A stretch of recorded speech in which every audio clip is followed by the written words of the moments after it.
When I look up at City Hall, it's astonishing to others, but notorious to me. Hi, my name is Raymond Holley, and I'm here to tell you about a dirty little secret in the judicial system. 39 years ago, right here at Bob's Barbershop, me and Charles Warren Seawright was sitting back at 9:30, October 24th, 1981, trying to figure out if we was going to go to the movies or we was going to go to a party. While I was talking to Charles Seawright, there was an old guy in front of my house, and I seen two young men approach the old man.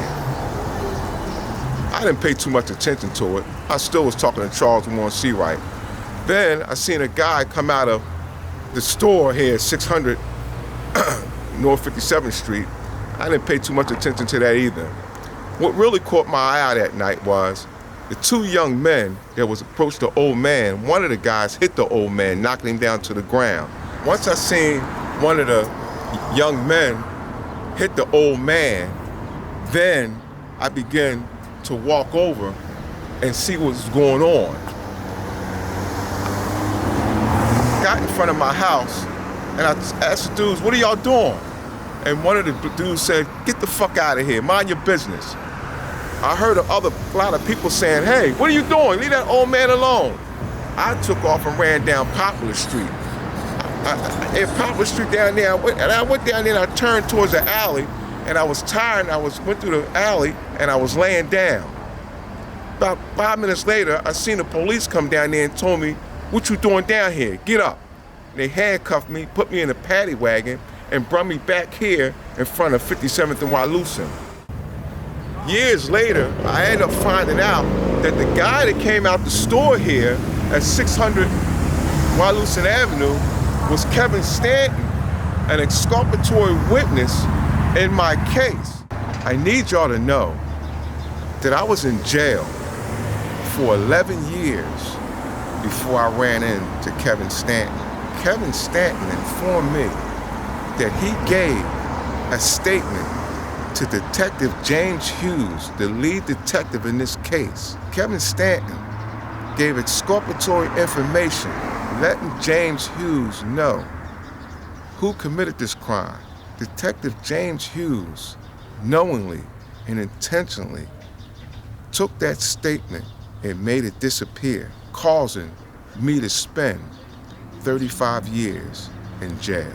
Listen, one of the bigger men in the neighborhood, this guy named Mr. Nick. He was like the godfather of West Philadelphia. He ran all the police and every fucking body. Nick ran everybody. So whatever Nick said, that's what it was. And this old guy happened to be a very good friend of Mr. Nick. The guy who was murdered? The guy that got killed, They come up together. Oh, okay. Right. And he the one that orchestrated that the cops come out and make an example. Oh.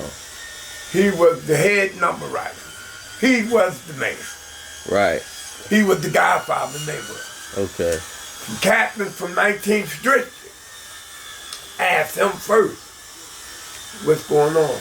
He sent him up there because his bar was down the street from our store.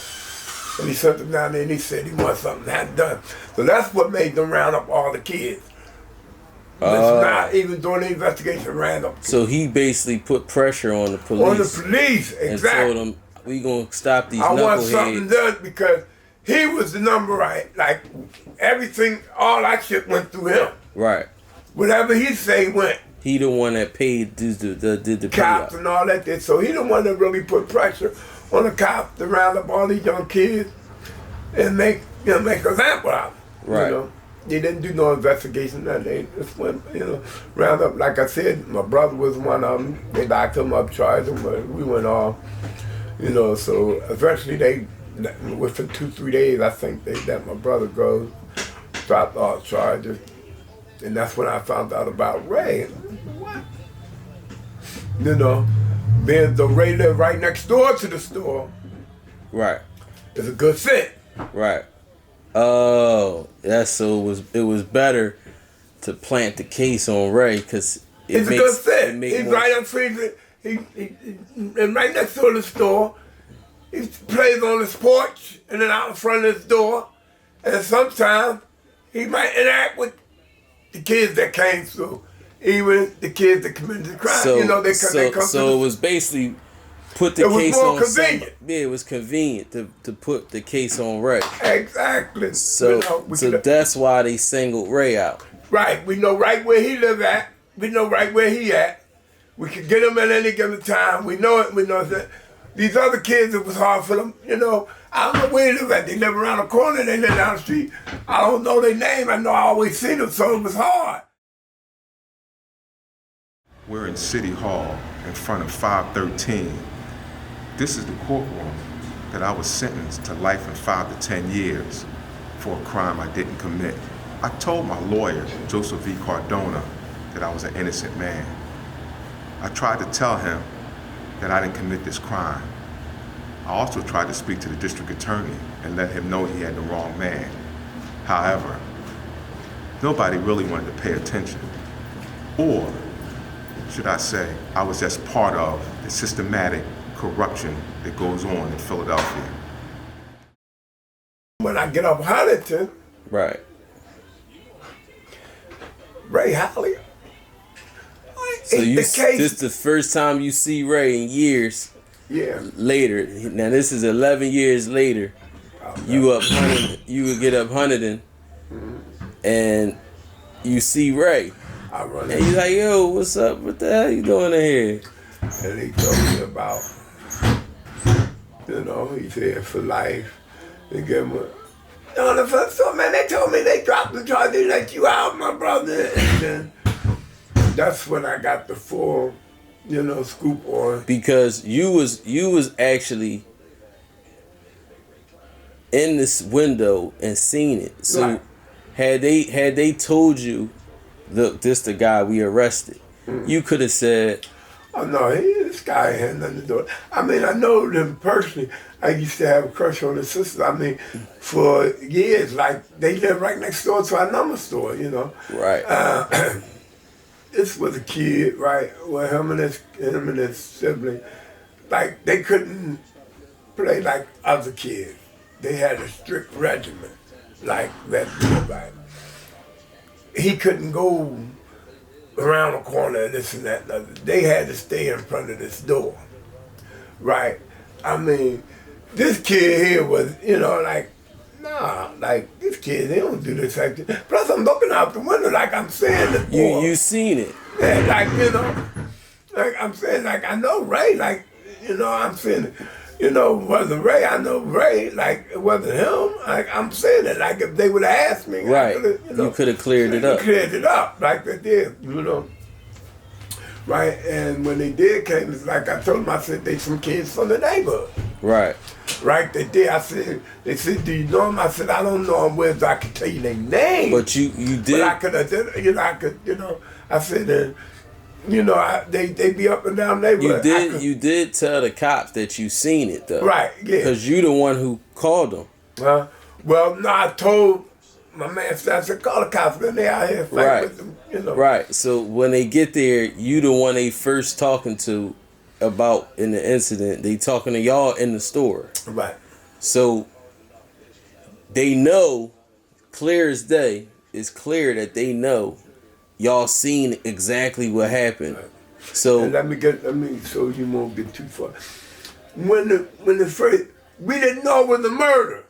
Because they just hit him, he just felt it was just harassment. That's, you know, so it wasn't that extent. Hollers out the they done man over, they run off after he's on the ground, they try to go up. We call the ambulance when the cops and the ambulance come. They put him in the ambulance because he's still alive. We don't know, you know. And the cops said, what happened? I said, some young kids from around the neighborhood jumped the old man when he's coming out the store. And he knocked him down, boom. They said, all right, do you know their name? I don't know the name, but I see him in the neighborhood. And they laughed. They don't have no names because we never gave them no names. We just said we know him from the neighborhood. They always, okay, they need. It ain't that serious because he's not dead. And fresh old man, you know. Now, 3-4 days later, not cops, but detectives come back.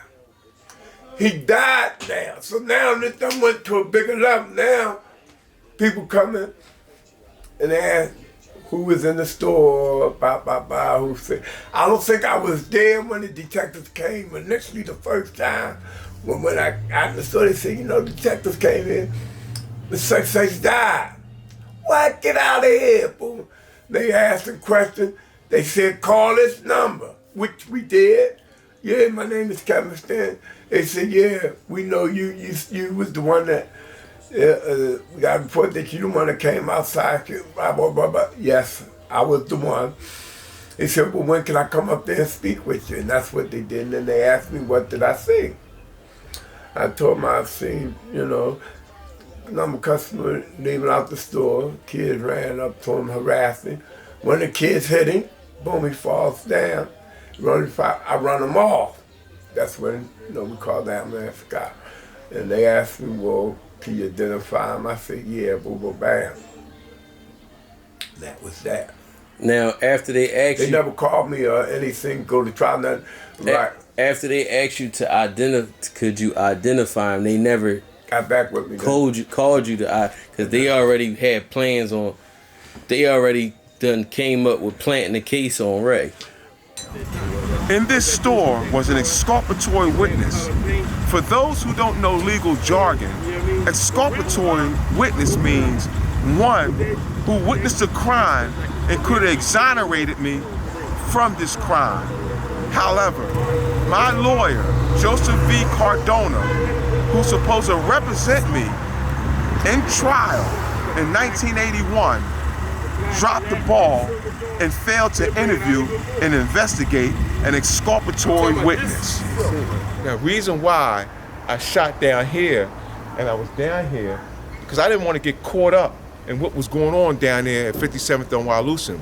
I was 17 years old, and when in Philadelphia, when you're around criminal activity, you don't want to be a part of that, because as you can see, 35 years of my life was snuffed out by the Philadelphia Police Department. I told my lawyer, Joseph V. Cardona, that I was an innocent man. I tried to tell him that I didn't commit this crime. I also tried to speak to the district attorney and let him know he had the wrong man. However, nobody really wanted to pay attention. Or, should I say, I was just part of the systematic corruption that goes on in Philadelphia. I had a younger brother named Andrew. He used to be up to the store. He hung with a lot of them from up around there. Right. We didn't live up that part of town. Right. But we, our business was up there. Yes. And my young brother used to come up there and hang around the store. And he made friends up around there. Okay. And at some point, he used to be the stem man. He would go get him because he can't put himself out there because all the number customers know him. Right. Andrew, I'm going to tell you, Right. So he would tell the kids in the neighborhood, when I give him the nod, that's the one. That's the one you get. Like that there. Right. So that's how a lot of them kids and Tracy became friends of ours, Right. that there. Until this incident happened, right. We never knew that he was doing hitting my little number customers because he was close to my little brother and stuff. Right. So, Tracy? Tracy Foreman? Yeah. He was friends with Andrew Stanton? Yeah, Andrew Stanton. I didn't even know that. Because his oldest brother, Naeem, was my friend. Yeah. You dig me? So it trickled down. Okay. Raymond Holley was wrongfully convicted and victimized nearly 40 years ago by the city's so-called justice system. Over the years, Raymond Holley kept his faith and never gave up on himself or the truth. Fighting what Ray refers to as a dragon for his freedom, the Philadelphia justice system continues to commit and practice its malfeasance with no real consequences.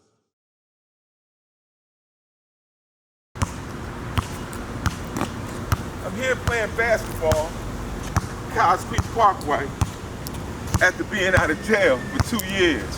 Freedom is great. I'm here playing basketball with a young fella here named Key. They let me go after doing 35 years. Now, they want the younger generation. But I'm here to tell y'all how they're gonna do it and what they've been doing and getting away with it for almost 50 years. We talk about the prosecutors, we talk about the judges, but nobody's talking about the private attorneys. The private attorneys. Norris Gelman, Samuel C. Stratton, Lewis Smalls, all of y'all been doing it for years. What y'all been doing? What's y'all scheme? Duplicating the briefs. It's a crime. All of y'all been doing it. But I've caught y'all. If you get arrested, the police have to do paperwork. They have to submit this paperwork to the court stating what they arrested you for. When they duplicate briefs, they take a pre-existing case that they already arrested and charged another individual for, whether he or she be guilty or not. They take that paperwork, remove the name, the date, and the time of the original case and swap it out with whatever date, new time, and name that they want to victimize. They then submit this fraudulent case to the courts with your name on it, your date of birth, and a new date, which is illegal. The judges, district attorneys, lawyers, and entire so-called justice system knows about it. And the system depends on this fraud. We're nothing but easy dollar signs to them. I want to explain to everybody what a duplicate brief is. A duplicate brief, in lawyers' term, in their scheme, is called copy and paste. All lawyers do it. It's a crime in the judicial system. Let me explain how they do it. Norris Gelman, 10 years ago, 15 years ago, in the law books and in the legal directory and in the Philadelphia Magazine, 100 Best Lawyers, he was an appeal specialist. So, if you needed an appellate lawyer, you would call Norris Gelman. Norris Gelman would get your case. He will win an issue and everybody will flock to him. After winning that issue, he would get other people's cases, waive the issue of their innocence, waive their issues that they can get a new trial, and put a duplicate brief in of the legality of a life sentence. The major cases Norris Gelman would get will be murder cases, guys doing life, knowing that once he duplicated the brief and it was denied, he knew they couldn't get back out to him to say, hey, you fucked me over, because they had life. And the court system would deny it constantly, especially him waiving the issue that you maybe will be innocent, or an issue that can grant you a new trial, and he, Norris Gelman, will get away with maybe $15,000, $20,000 that he charged your mother, your family. Norris Gelman knowingly and intentionally files duplicate briefs, copy and paste. And who else is involved? The Philadelphia District Attorney. They're involved too.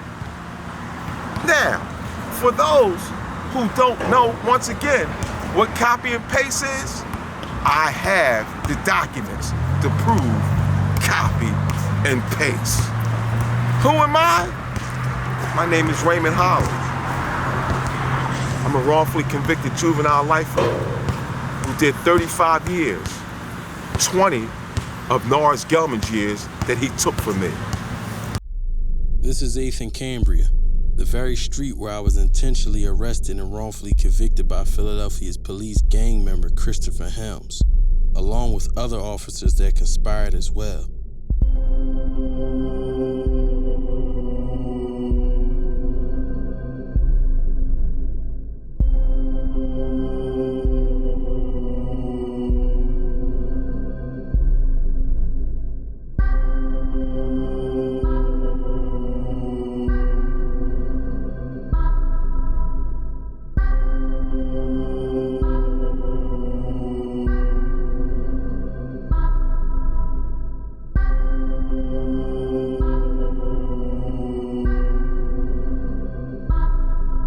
Police officers all across America follow what they call the Blue Code.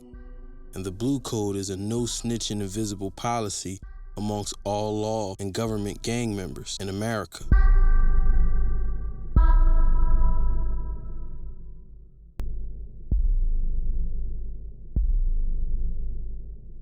This is why we never cooperate or indulge with them, especially if you pay taxes, because the taxpayers' money goes to the government, who then gives billions to law enforcement to do the very job they come and ask the community to do for them for free. But the taxpayers still pay taxes to the government to pay the police, so you're being tricked.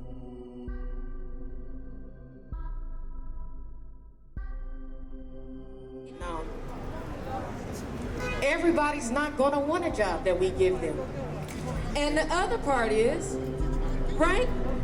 We gotta give them the skills to keep the jobs.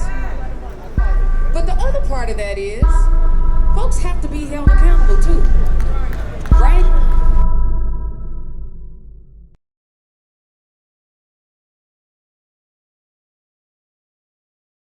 When 100 children are shot, then that's our problem. We must do something. All these groups and organizations, I'm done with talking. I want to move out. I want some secretaries. I want to knock on every door. Where's the passionate men? Let's go. Let's form. Let's say this is a war. Let's call it what it is. And the last thing I want to say, if you really want to stop your babies from dying, what you need to do is stop glorifying. Because we are glorifying murders of our own people, and you don't realize it. See, we telling white people and all that we should be even, but how can we be even with a more intelligent people when we don't have the intelligence to come together and create a solution? This is easy. 12 Caucasians came together in 1775 and wrote a constitution that still lasts and exists today. 12 of us can come together and stop our children from killing our children and our women. Major change. It was here at 10 o'clock in this courtroom, 513, that the jury found me guilty of all charges. I was then handcuffed by the Philadelphia sheriffs and taken down this hallway into an elevator up to the 7th floor, where I was placed in a holding cell.